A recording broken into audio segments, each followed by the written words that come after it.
We are looking at a rather impressive wild cucumber, Mara macrocarpus variety major. This plant is absolutely growing over and engulfing both red berry and lemonade berry here.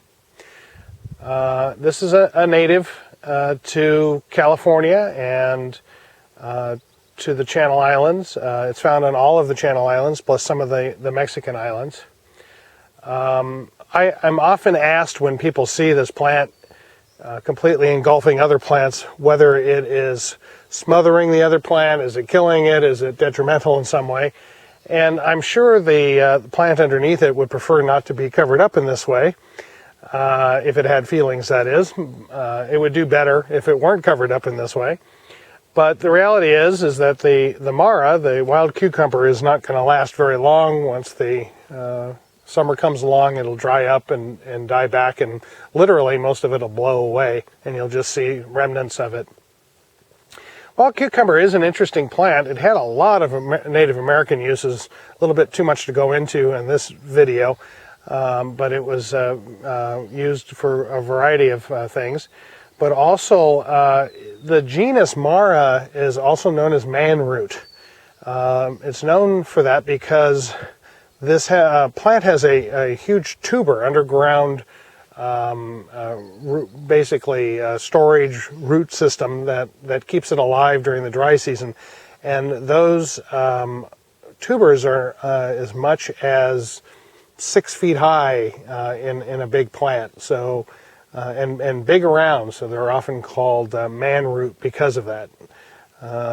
Gardeners report that this is impossible to get rid of, and it's true. If you just ripped away the foliage, the plant really would survive just fine with that and just come back next year from this giant underground storage organ it has underground. All right, we're looking at the fruit on this wild cucumber, and it's pretty wild itself. It's a very spiny fruit. This time of year, these spines are not too stiff, but as this dries up, it will become pretty stiff. It's got several big black seeds in it, and as a matter of fact, this is scrub jays on the mainland anyway, have moved this plant around and planted it. In other words, they enjoy the seeds, they store the seeds in the ground, and it's probably one of the animals that moves the plant around because they don't remember where they stored all the seeds. Leaves on this plant are really quite large and have a very distinctive shape to them. The stalk of the leaf comes up right about here, and there's a gap. Kind of reminds you a little bit of a maple leaf or something like that.